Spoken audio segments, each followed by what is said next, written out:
የመድፈኞቹ አሰልጣኝ ሚኬል አርቴታ ከነገው እጅግ ተጠባቂ የሰሜን ለንደን ደርቢ ጨዋታ በፊት ወሳኙን ጋዜጣዊ መግለጫ ሰጥተዋል። ስላልተናገሩት ተጫዋች ጉዳይ የለም፣ ስለተጎዱ ተጫዋቾች እንደዚሁም ከጉዳት ይመለሳሉ ተብሎ ስለሚጠበቁ ተጫዋቾች፣ ስለ ማጋሌሽ፣ ስለ ካይ ሃቨርት፣ ዮኬሬሽ፣ ኦዴጋርድ፣ ማርቲኔሊ፣ ማዱኬ ስለ ሁሉም አርቴታ በጋዜጣዊ መግለጫቸው አንስተዋል። ከዛም በተጨማሪ ስለ ተጋጣሚያቸው ቶትናምና ስለ እሁዱ ጨዋታን ማሸነፍም እንግዲህ በርካታ ሐሳቦችን አርቴታም አንስተዋል። ከዚህም በተጨማሪ እንግዲህ የቶትናሙ አሰልጣኝ ቶማስ ፍራንክም ስለ አርሰናል ተናግረዋል። የቃላት ጦርነቱ እንግዲህ ተጀምሯል፣ ተፋፍሞ ቀጥሏል ማለት ይቻላል።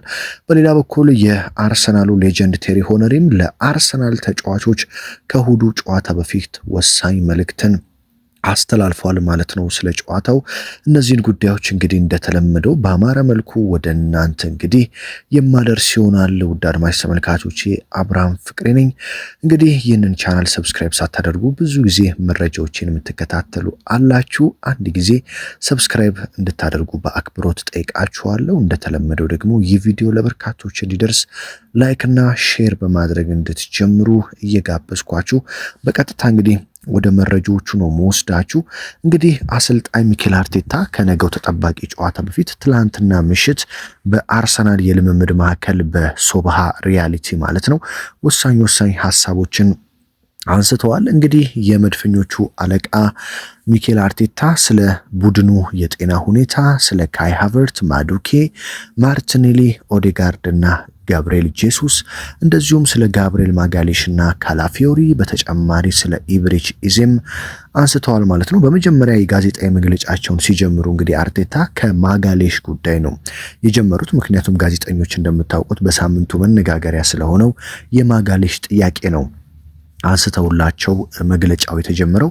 ታዲያ አርቴታ ጋብሪኤል ማጋሌሽ ለሳምንታት ከሜዳ እንደሚርቅ አረጋግጠዋል። ማጋሌሽን ለቀጣይ ሳምንታት አንመለከተውም ያሉት አርቴታ ነገር ግን ለምን ያህል ጊዜ ከሜዳ እንደሚርቅ የመጨረሻው ምርመራ የፊታችን ረቡዕ እንደሚደረግለትና ሮብ ዕለት ከሚደረግለት የመጨረሻው ምርመራ በኋላ ሁሉም ነገር እንደሚታወቅና ለምን ያህል ጊዜ ከሜዳ እንደሚታወቅ እንግዲህ አሰልጣኝ ሚኬል አርቴታ አረጋግጠዋል ማለት ነው።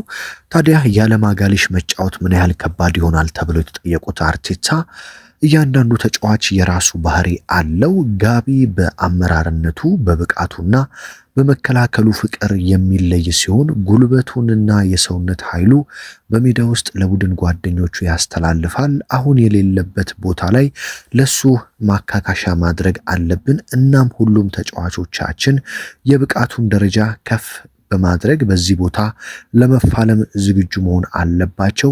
ይህ ሁኔታ ከዚህ በፊት በተደጋጋሚ ተከስቷል። ስለዚህ አሁንም ይህንን ክፍተት በሚገባ እንደምንሸፍነው እርግጠኛ ነኝ ሲሉ እንግዲህ አርቴታ ተናግረዋል ማለት ነው።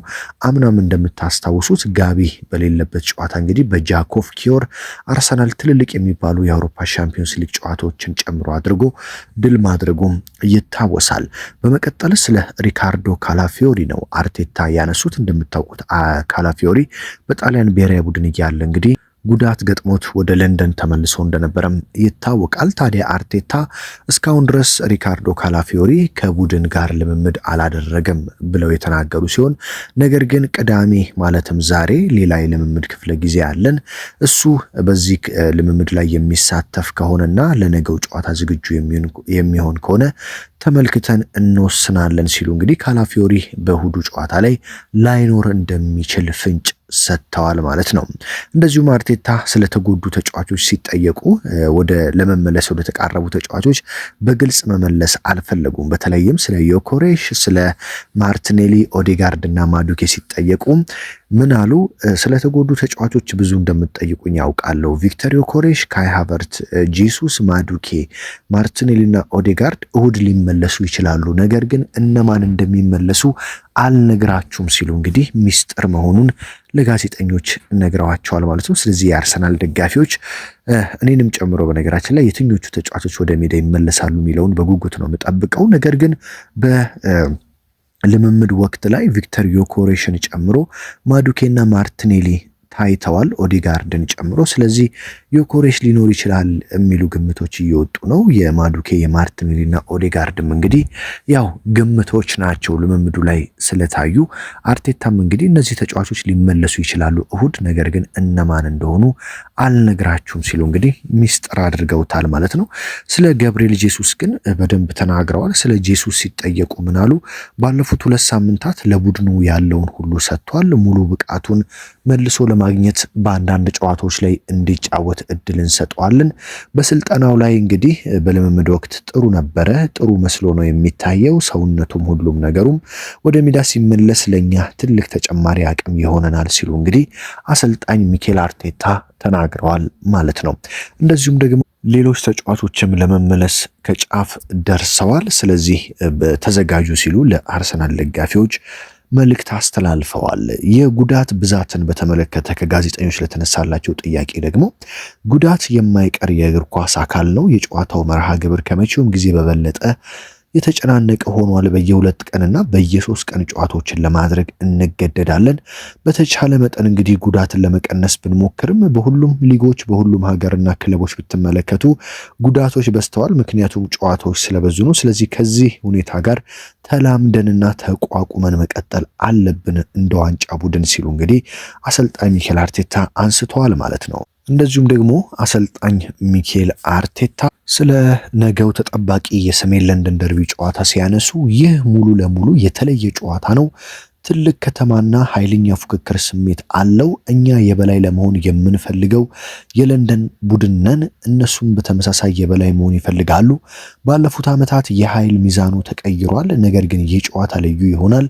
እኛ የበላይ ሆነን ባለፉት ዓመታት ቀጥለናል። በተለይም በሜዳችን ስንጫወት እንደዚህ ባሉ ግጥሚያዎች ላይ የበላይነት መውሰድ እንፈልጋለን ሲሉ እሁድ እስኪደርስ ድረስ መጠበቅ አልቻለም ሲሉም ጭምር ነው አርቴታም የተናገሩት። እንደዚሁም ሁሉም ሰው በእያንዳንዱ ኳስ ላይ በተነሳሽነት ስሜት ሲጫወት ለውጥ ያመጣል። ደጋፊዎቹ በኤምሬትስ ስቴዲየም ልዩ ድባብ ሲያደርጉ ማየት፣ በተለይም ተጋጣሚዎቻችንን የሚያደናብሩ ድባቦችን ሲያደርጉ ማየት ትልቅ ክብር ነው። ደጋፊዎች እሁድ በእንቅስቃሴያችን እንደሚኮሩ እርግጠኛ ነኝ። የተቃራኒ ቡድንን ለማስጨነቅና ለማደናበርም እንዲዘጋጁ ጥሪ ማስተላለፍ ፈልጋለሁ ሲሉ አርቴታ ለአርሰናል ደጋፊዎች በተለይም ለንደን ለሚገኙና ስቴዲየም ለሚመጡ ደጋፊዎች ግልጽ መልእክትን አስተላልፈዋል ማለት ነው። ስለ የፕሪሚየር ሊጉ የዋንጫ ፉክክር የተጠየቁት አርቴታም እንግዲህ በዚህ የውድድር ዘመን ዋንጫውን ለማሳካት ከፈለግን አሁን ባለንበት አቋም መቀጠል አለብን። አሁን ባለንበት አቋም ከቀጠልን የውድድር ዓመቱ መጨረሻ ላይ አሁን ባለንበት አንደኝነት ደረጃ ላይ የማንጨርስበት ምክንያት የለም ሲሉ አርቴታ አሁን ባላቸው አቋም መቀጠል እንዳለባቸው ተናግረዋል ማለት ነው። ስለ ሳካም ኮንትራት አንስተዋል። በነገራችን ላይ ሳካ በእርግጠኝነት ከኛ ጋር መቆየት እንደሚፈልግ ነው። እሱ በጣም ደስተኛ ነው እና በሚፈልገው ቦታ መቀጠልና የምንመኘውን ሁሉ በአንድነት ማሳካት ይፈልጋል። ይህ መቼና እንዴት ይሆናል? ያንን ለአንድሬ ቤርታ እተወዋለሁ፣ አብረን የምናየው ይሆናል ሲሉ ተናግረዋል። ስለ ኢብሪች ኢዜ ሲያነሱ ኢዜ እንደምታውቁት እንግዲህ የመጀመሪያውን የለንደን ደርቢ ጨዋታ ነው የሚያደርገው። ከሌሎች ተጫዋቾች ጋር ሲወዳደር ልዩ ወይም የተለየ ነገር አለ ብዬ አላስብም። ኢዜ ወደ ተለያዩ ክለቦች ለመዘዋወር ብዙ አማራጮች ነበረው፣ ነገር ግን እሱ ወደኛ መምጣትን መርጧል። እኔም በዛ ኮርቻለሁ ብለዋል። ቶትናም እንደምታውቁት በክረምት የዝውውር መስኮት ጥያቄ አቅርቦለት ወደ ቶትናም ሊገባ ከጫፍ ደርሶ ባለቀ ሰዓት ነው አርቴታ ደውለውለት ወደ አርሰናል እንደመጣ የሚታወቀው ኢብሪች ኢዜ ማለት ነው። ታዲያ የቶተናምን አቅርቦት ውድቅ አድርጎ ወደ አርሰናል መምጣቱ በነገው ጨዋታ ላይ ተጽዕኖ ይኖረዋል ተብሎ የጠየቁት አርቴታ በሱ ዝውውር ላይ የተሳተፉት 3 የተለያዩ ፓርቲዎች ነበሩ። እኔ ደውዬ ሳናገረው ግን ለመቀላቀል እንደሚፈልግ ነገረኝ። ከዚያም የሚፈልገውን ነገር አደረግንለት። በብሩህ ሁኔታ ታዲያ ዝውውሩ ላይ ተሰርቶ ወደኛ መጥቷል ሲሉ እንግዲህ አርቴታ የተናገሩ ሲሆን እነዚህ እንግዲህ ወደዚህ መምጣቱ ይጠቅመናል። እሱ የፈጠራ ተጫዋች ነው። አጥቂዎችን በደንብ መርዳት አለበት። አሁንም በተለየ አቋም እየተጫወተ ነው። በአሁኑ ጊዜ ኢዜ በጥሩ አቋም ላይ የሚገኝ ተጫዋች ነው። በተቀላጠፈ ሁኔታ ክለባችንን ተላምዷል። የጊዜ ጉዳይ ነው። ተፈጥሯዊ ተሰጥኦውን ያሳያል። እንደዚሁም በአርሰናል ላይ ከፍተኛ ተጽዕኖ ይኖረዋል ሲሉ እንግዲህ አሰልጣኝ ሚኬል አርቴታ ስለ ኢብሪች ኢዜ ተናግረዋል ማለት ነው። ወደ ሄነሪ ከማለፌ በፊት የቶትናሙ አሰልጣኝ ቶማስ ፍራንክ ያነሱትን ሐሳብ ልንገራችሁ። እንግዲህ ቶትናሙ አሰልጣኝ ቶማስ ፍራንክ አንድ ነገር ነው በዋነኝነት ያነሱት። ምንድነው ያሉት? አርሰናል የቆሙ ኳሶችን እንዳይጠቀም ማድረግ አለብን። የእነሱን የቆሙ ኳስ አጠቃቀም መከላከል ከቻልን በእርግጠኝነት እነሱን በግማሹ አጠፋናቸው ማለት ነው። ዋናው የቆመ ኳስ አጠቃቀማቸው ነው። እሱን መከላከል ከቻልን ኃይላቸውን ቀነስን ማለት ነው ሲሉ ቶማስ ፍራንክ እንግዲህ ተናግሯል። እንግዲህ ብዙ አሰልጣኞች እንዲህ ብለው ገብተው በጨዋታ ላይ ደግሞ አርሰናል ከቆመ ኳስ ሲያስቆጥርባቸው ተመልክተናል። ነገ ደግሞ ምን ይፈጠራል የሚለው አጓጊ ጉዳይ ነው። ሌጀንድ ቴሪ ዳንኤል ሆነሪ ደግሞ እሁድ ከሚደረገው የሰሜን ለንደን ደርቢ ጨዋታ በፊት እንግዲህ ለአርሰናል ተጫዋቾች ጠንከር ያለ መልእክቱን ነው ያስተላለፈው። ምን ሲል ነው የተናገረው? እንግዲህ ከዓለም አቀፍ የሀገራት ጨዋታ በኋላ ተጫዋቾች ወደ ሊግ ሲመለሱ፣ እኔ በግሌ ከኢንተርናሽናል ጨዋታ በኋላ ተጫዋቾች ወደ ሊግ ሲመለሱ በሊጉ ከባድ ጨዋታ እንዲኖራቸው አልፈልግም። ይህ ታዲያ ለአርሰናል ከባድ ሊሆንበት ይችላል። ከሀገራት እረፍት ስለመጡ አብረው ከተጫወቱ 2 ሳምንታት ስላለፋቸው እንደዚሁም ከባድ ጨዋታ ስለሆነ ምናልባትም ትንሽ ከበድ ሊላቸው ይችላል ሲል እንግዲህ ዳንኤል ሆነሪ የተናገረ ሲሆን ምስጋና ግን ለአርሰናል ቡድን ይድረሰው። አርሰናል በርከት ያሉ ተጫዋቾችን ለብሔራዊ ቡድናቸው ሀገራቸውን ወክለው በዓለም አቀፍ መድረክ እንዲጫወቱ ብዙ ተጫዋቾችን ያስመረጠ ቡድን ነው። ስለዚህ አርሰናል ሀገራዊ ግዴታውን በመወጣቱ ሊመሰገን ይገባዋል። አሁን ግን ከሀገራት ጨዋታ መልስ ከባድ ጨዋታ ይጠብቃቸዋል ያለው ሄነሪ አንዳንድ ጊዜ በዚህ በሀገራት ጨዋታ ወቅት አንዳንድ ቡድኖች ዋና ዋና ተጫዋቾቻቸውን ሙሉ 10 ቀናት እረፍት ላይ ቆይተው ፍሬሽ ሆነው አንተን ለመግጠም እየተጠባበቁ ነው። አርሰናል በርከት ያሉ ተጫዋቾችን ለብሔራዊ ቡድን አስመርጧል። ከአገራት ጨዋታ መልስ ደግሞ ያለምንም እረፍት ወደ ልምምድ ተመልሰዋል። ይህ የሰሜን ለንደን ደርቢ ጨዋታ ነው። ስለዚህ እንዲህ አይነት ደርቢ ጨዋታ ደግሞ ውጥረትና ኃይል የሚኖረው ነው። የሚገጥሙት ቡድን ቶትናም በዚህ ሲዝን ከሜዳ ውጭ ያደረጋቸውን ጨዋታዎች ሽንፈት ያላስተናገደ ቡድን ነው። እናም ጨዋታው በጣም ከባድና ውጥረት የሞላበት ጨዋታ እንደሚሆን እርግጠኛ ነኝ ያለው ሄነሪ ከሀገራት ጨዋታ በፊት ከሰንደርላንድ ጋር በተደረገው ጨዋታ እንደተመለከት ነው ቡድኖች አርሰናልን ሲገጥሙ ሁሌም በመልሶ ማጥቃት መጫወትን ይመርጣሉ፣ ዘግተው ይጫወታሉ። በዛ ጨዋታ ሰንደርላንዶች ረጅም ኳስ ሲጫወቱ ነበር እና ይህ ጨዋታ በፕሪሚየር ሊግ ያለኝን ጊዜ አስታውሰኝ። በእንዲህ አይነት ጨዋታዎች ማንኛውም ቡድን ላይ ጫና ማድረግና ማስከፈት ከባድ ይሆናል። ብዙ ቡድኖች ካሁን በኋላ ከሰንደርላንድ ትምህርት ወስደው አርሰናል ላይ ያንን ለመተግበር እንደሚመጡ አርሰናሎች ማወቅ አለባቸው። አርቴታም ይህንን በማወቅ አዲስ መፍትሄ መፈለግ አለባቸው ሲል ቴሪ ዳንኤል ሆነሪ ለአርቴታና ለአርሰናል መልእክትን አስተላልፏል።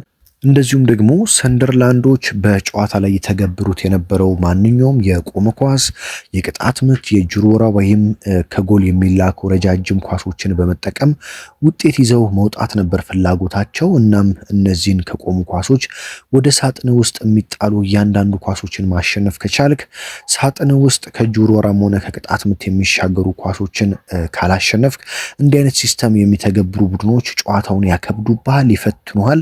ስለዚህ አርቴታና አርሰናል ለዚህ መፍትሄ ማግኘት አለባቸው። በዛ ጨዋታ ላይ ባላርድና ብሮቤ ሳጥን ውስጥ ያገኙትን ኳስ ተጠቅመውበት ነጥብ አስጥለውናል። ስለዚህ መንቃት አለብን ሲል ነው ሄነሪ የተናገረው። ስለዚህ ከሰንደርላንዱ ጨዋታ ስህተታችንን አርመን ለቀጣይ ጨዋታ መዘጋጀት አለብን። እናም በእሁዱ ጨዋታ ላይ ከቶተናም ጋር ይህ እንደሚከሰት አስባለሁ። እርግጠኛ ነኝ ባለፈው ጨዋታ ከነበረን ስህተት ተምረን ሙሉ በሙሉ እንደምንዘጋጅ እርግጠኛ ነኝ ያለው ሄነሪ በዚህ ወሳኝ የሰሜን ለንደን ደርቢ ጨዋታ ሜዳ ውስጥ ምን መስራት እንደሚገባህ ማንም አይነግርህም። ይህ ጨዋታ ለአርሰናል ምን ማለት እንደሆነ ሁላችሁም ታውቃላችሁ። በዚህ ጨዋታ ላይ መንቃት አለብን፣ ጠንቃቃ መሆን አለብን። ይህንን የምናገረው የሰሜን ለንደን ደርቢ ምን ማለት እንደሆነ ካላወቅ ለምን እንደምትጫወት አታስተውልም። ስለዚህ ይህ ጨዋታ ከ3 ነጥብ በላይ መሆኑን አውቀህ መዘጋጀት አለብህ። የሰሜን ለንደን ደርቢ ጨዋታ ለአርሰናል የህልውና ጉዳይ ነው ሲል እንግዲህ ቴሪ ዳንኤል ሆነሪ ተናግሯል ማለት ነው። ታውቁት እንግዲህ በፕሪሚየር ሊግ ብቻ ሳይሆን ዓለም ላይም እጅግ ጽንፍ ከረገጡና ከፍተኛ መራር ጥላቻ ካለባቸው ጨዋታዎች አንዱ ይህ የሰሜን ለንደን ደርቢ ጨዋታ ነው። ቶተናምና አርሰናል ምን ያህል እንደሚጠላሉ ይታወቃል እንግሊዝ ውስጥ። በነገራችን ላይ አሁን ኢትዮጵያ ውስጥ ያሉ የአርሰናል ደጋፊዎች ቶትናምን እጅጉን እየጠሉ መጥተዋል። ለምን መሰላችሁ? በተለይም ትዝ ይላችኋል ሲቲና አርሰናል በሁለት ነጥብ ተራርቀው መጨረሻ ላይ ሰን ሁንግሚን ሊያስቆጠር ከግብ ጠባቂው የሲቲ ግብ ጠባቂ ኦርቴጋ ጋር ተገናኝቶ ያችን ግብ አስቆጥረው ቢሆን ኖሮ ሲቲዎች አቻ ይወጣሉ። አርሰናል ደግሞ መጨረሻ ላይ ከኤቨርተን ጋር ነበር ጨዋታው በሜዳው፣ ያንን አሸንፎ ዋንጫውን ማሳካት ይችል ነበር። ነገር ግን የቶትናሙ ተጫዋች ሰን ሁንግሚን ያችን ኳስ እንዴት እንደሳታት ታስታውሳላችሁ። ታዲያ ከዚያ ጨዋታ በኋላ ኢትዮጵያ ውስጥም በርካታ የአርሰናል ደጋፊዎች ለቶትናም ጥላቻ እንዲኖራቸው እንዳደረገ ነው የሚነገረው። ያንን ጨዋታ ቶትናም የአርሰናል ደጋፊዎች ቶትናምን የደገፉበት ጨዋታ ነበር። ያችን ግብ አስቆጥረው ቢሆን ኖሮ እንግዲህ አርሰናል ዋንጫ አሳክቶ ነበረ። ፔፕ ጋርዲዮላም ያ ኳስ ሲመለስ እንዴት ሜዳ ላይ እንደተንከባለለ የምናስታውሰው ነውና በዛች ኳስ ምክንያት ብዙ የአርሰናል ደጋፊዎች ለሰን ሁንግሚን እንደዚሁም ለቶትናም ከፍተኛ የሆነ እንግዲህ የደርቢነት ስሜት እንዲኖራቸው ወደ ሀገራችንም ይህ የደርቢነት ስሜት እንዲገባ አድርጓል ማለት ነው። መድፈኞቹ እንግዲህ በሜዳቸው ባደረጉት ያለፉት 32 የሰሜን ለንደን ደርቢ ጨዋታዎች አንድ ጨዋታ ብቻ ነው የተሸነፉት፣ ከ32 አንድ ጨዋታ ብቻ። ስለዚህ አርሰናል በዚህ በሰሜን ለንደን ደርቢ ጨዋታ በተለይም በኤምሬት በሚደረጉ ጨዋታዎች እጅግ ከፍተኛ የበላይነት ያለው ነው። ስለዚህ ይህንን ጨዋታ ሊያሸንፍ ይችላል የሚሉ ግምቶች አሉ። ሌላኛው ጥሩ መረጃ ደግሞ አርቴታ እንዳሉት ሰርፕራይዝ ሊኖር ይችላል። በተለይም ከቪክተር ዮኬሬሽ፣ ኦዴጋርድ፣ ማዱኬ እና ማርቲኔሊ የተወሰኑ ተጫዋቾችን በሜዳ ላይ እንደምንመለከትና በተቀያሪ ወንበር ላይ እንደምንመለከት ግልጽ ነው። ለኔ ለአርሰናል በጣም ትልቅ የሚሆነው ቪክተር ዮኬሬሽ ቢመለስ ነው። ምክንያቱም ሌሎቹ ተጎድተው አርሰናል አይቶታል፣ በደንብ ተጫውቷል ረጅም ጊዜ ያለ ዩክሬሽ ከሰንደርላንድ ጋር ነው አርሰናል ጨዋታውን ያደረገው ዘንድሮ። ከዩክሬሽ ውጪ ምን ያህል ከባድ እንደነበረ እናስታውሳለን። ስለዚህ ቪክተር ዮኬሬሽ ከሆነ የሚመለሰው ለአርሰናል በጣም በጣም ትልቅ ጥቅም ይኖረዋል። ነገር ግን የነ ማዱኬ ማርቲኔሊ እና ኦዴጋርድ መመለስም የሚጠላ አይደለም ማለት ነው። ስለዚህ ማን ነው የሚመለሰው? የአርቴታ ሰርፕራይዝ ማን ነው የሚለውን በእሁዱ ጨዋታ እንግዲህ ጨዋታው ከመጀመሩ ከአንድ ሰዓታት በፊት ላይናፕ ሲወጣ የምንመለከት ነው የሚሆነው። የዕለቱ ወሳኝ ስፖርታዊ ጥንክሮች እነዚህ ናቸው። ውድ አድማጭ ተመልካቾቼ ማን ያሸንፋል? አርሰናል ወይስ ቶትናሙ? ጨዋታው ስንት ለስንት የሚጠናቀቅ ይመስላችኋል? እንግዲህ ሀሳብ አስተያየታችሁን ኮመንት ላይ እንድታስቀምጡልኝ እፈልጋለሁ። በቀጣይ ታዲያ ስንገናኝ ግምታችሁን የተሳካ ከሆነ ወደ እናንተ መልሼ የማደርስ ነው የሚሆነው። ጨዋታው እሁድ ምሽት 1 ሰዓት ተኩል ነው የሚደረገው። እንግዲህ ከሀገር ውስጥ ከባህር ማዶ ሆናችሁ የዚህ ዩቲዩብ ቻናል ቤተሰብ የሆናችሁና በየዕለቱ ከጎን የሆናችሁ መረጃዎችን በማድመጥ የምታግዙኝና የምታበረታቱኝን ከልብ ላመሰግናችሁ እወዳለሁ። ታዲያ ከጨዋታም በኋላ ደግሞ በሌላ ወሳኝ ጥንክርና በሌላ ወሳኝ መረጃ በውጤት እስከምንገናኝ ድረስ በያላችሁበት ሰላም ተመኘሁላችሁ።